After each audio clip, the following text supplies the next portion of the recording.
안녕하세요. 저는 30대 주부로 결혼한 지는 이제 1년 정도 됐고요. 아이는 아직이에요.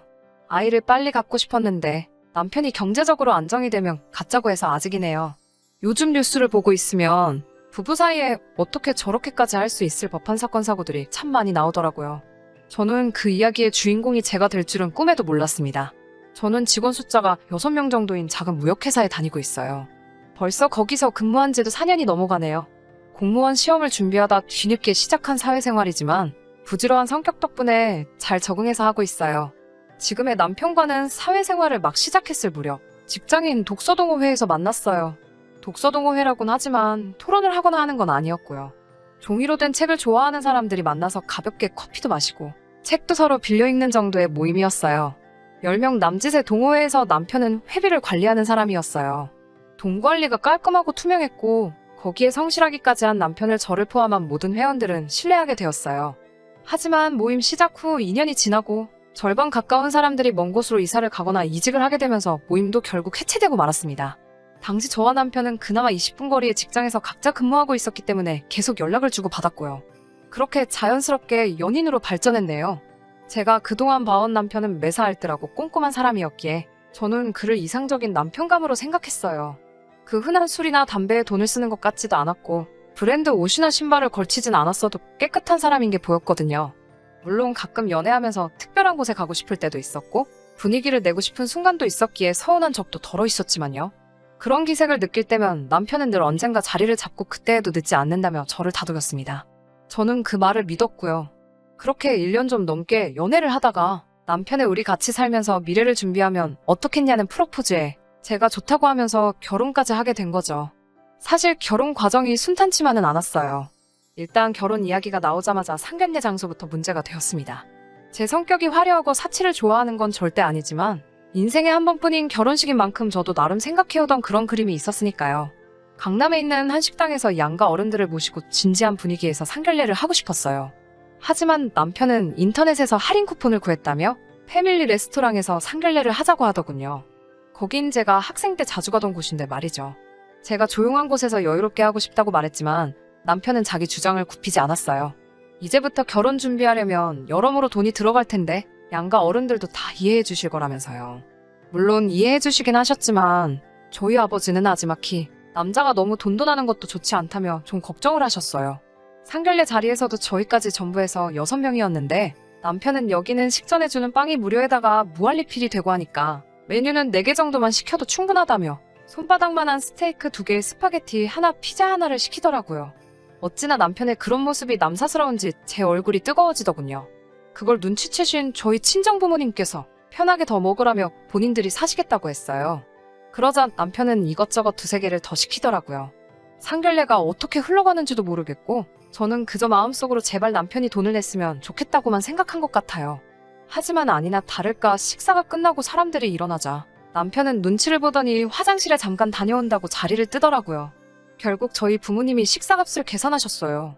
그날 저녁 제가 남편에게 전화를 해서 서운한 마음을 쏟아냈습니다. 아무리 우리가 돈을 아껴야 돼도 그렇지 어떻게 양가 어른들 모셔놓고 그럴 수가 있냐고요. 그러자 남편은 제가 그러는 이유를 모르겠다는 듯이 그래서 저희 아버지가 불편하다고 하셨냐고 되묻는 거예요. 제가 부모님 이야기하는 게 아니고 내가 불편했다고 소리를 지르자 남편은 저더러 진정하라며 실리를 추구해야 한대요.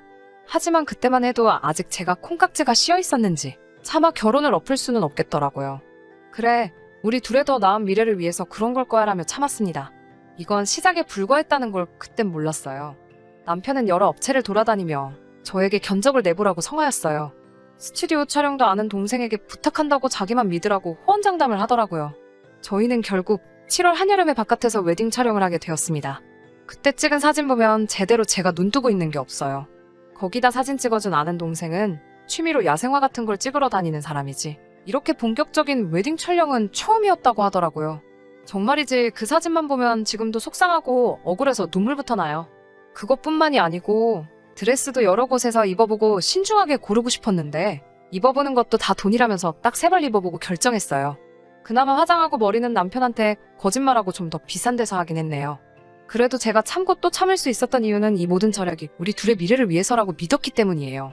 남편 말대로 이렇게 10년만 살면 그때는 그동안 참고 산 거 전부 누려가며 살 수 있을 줄 알았으니까요.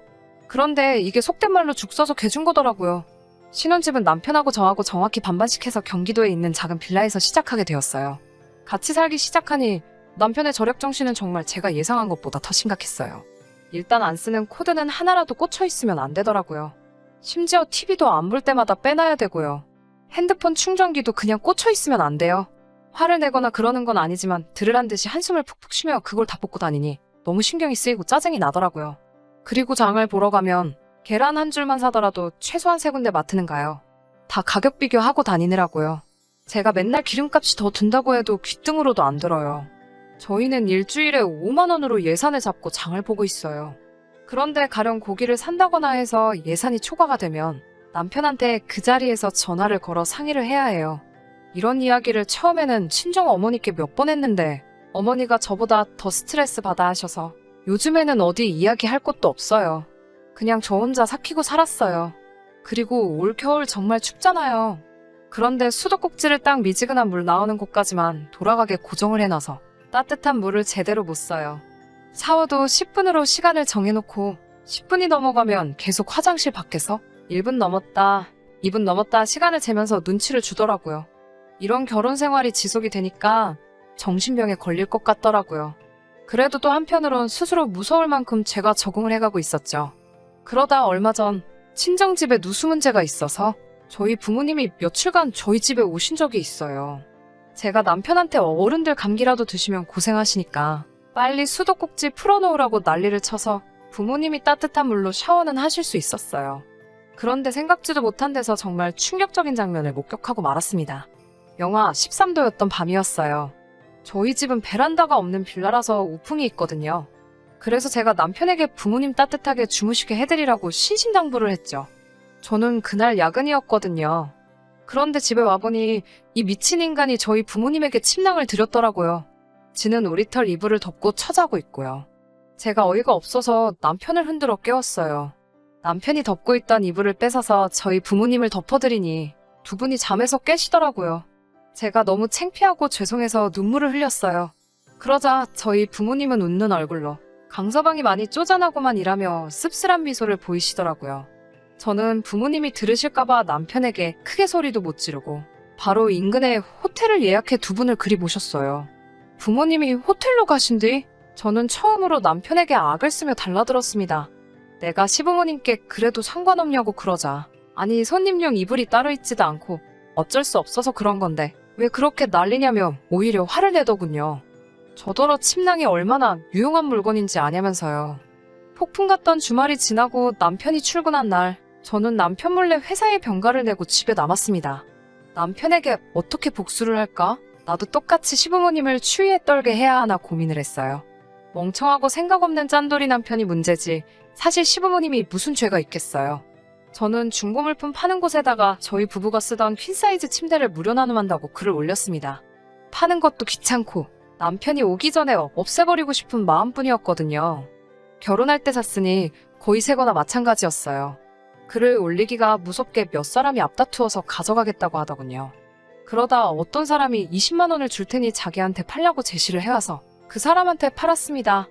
그 20만 원으로 마트에 가서 정말 혼자 간신히 누울 만큼 작은 침대를 하나 샀어요. 퀸사이즈 침대가 놓여있던 자리에 새로 산 작은 침대와 그 바로 옆으로 남편이 쓸 침낭 하나를 놓아 두었습니다. 몇 시간 뒤 퇴근해서 집에 온 남편은 노발대발 난리더군요. 그런데 자기께 침낭이라서 열받은 건 둘째고 퀸사이즈 침대를 제값도 안 받고 남한테 넘겼다는 거에 열이 받았더라고요. 내가 저런 남자의 뭘 보고 결혼을 한 건지 스스로 한심하더라고요. 저는 남편이 뭐라건 무시하고 제 침대에서 혼자 자는 생활을 시작했습니다. 남편도 오기가 생긴 건지 소파 위에서 침낭에 들어가서 자더라고요. 그렇게 부부 사이가 틀어지기 시작하고 얼마 지나지 않아 시어머니께서 저희 집에 오셨어요. 시아버지와 부부싸움 후 홧김에 집에서 나오셨는데 시아버지가 홀딱 현관 비밀번호를 바꾸셨다고요. 시어머니가 오셨던 그날도 저희 친정부모님이 오셨던 날만큼 추웠죠. 하나뿐인 오리털 이불은 제가 덮고 있었고 집에는 그때처럼 여분의 침낭 하나가 더 있을 뿐이었어요. 남편은 저에게 빨리 오리털 이불을 내놓으라고 난리더군요. 저는 이건 손님용이 아닌데 이걸 어떻게 드리냐면 남편이 했던 그대로 말했어요. 일부러 시어머니 들으라는 식으로 제 목소리를 낮추려고 하지도 않았고요. 그렇게 투닥대고 있으니 제가 한 말을 듣고 예상한 대로 시어머니께서 저에게 뭐라고 한 말씀 하시더라고요. 그래서 제가 남편이 저희 부모님에게 했던 일을 그대로 말씀드렸어요. 그제서야 어머님도 아무 말씀 못하시고 남편에게 남자라는 게 그렇게 쫌생이 마냥 왜 그러고 사냐며 한심하고 쪽팔린다고 뭐라 하시더군요. 그러면서 저에게 미안하다고 없이 키운 것도 아닌데 왜 저러는지 모르겠다고요. 저는 시어머니의 사과에도 불구하고 어른 공경할 줄 모르고 돈 몇 푼 때문에 시간 낭비를 일삼는 멍청한 남편과는 더 이상 살고 싶지가 않더라고요. 그래서 조금은 충동적으로 남편에게 이혼하자고 얘기했어요. 사실 이때 남편이 저에게 진심으로 사과했으면 이혼 도장까지는 찍지 않았을 수도 있어요.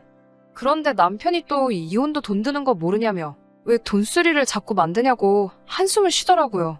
그 한숨을 들으니 제 이성의 끈이 끊어지는 것 같더군요. 그 다음날 이혼 전문 변호사를 만나 물으니 이런 것도 이혼 사유가 될 수 있고 남편의 귀책 사유가 될 수 있다고 하더라고요. 그런데 그 변호사 말이 진짜 짠돌이들은 이혼도 돈 생각하느라 못하니까 그 점을 무기로 잘 생각해서 써먹어보라고 하더라고요. 그래서 남편과 이혼하기 전에 일단 재산적 가치가 있는 건 조금씩 정리를 하려고요. 정말 개거품 물 때까지 집안 물건 하나씩 헐값에 정리하려고 합니다. 들어주셔서 감사합니다.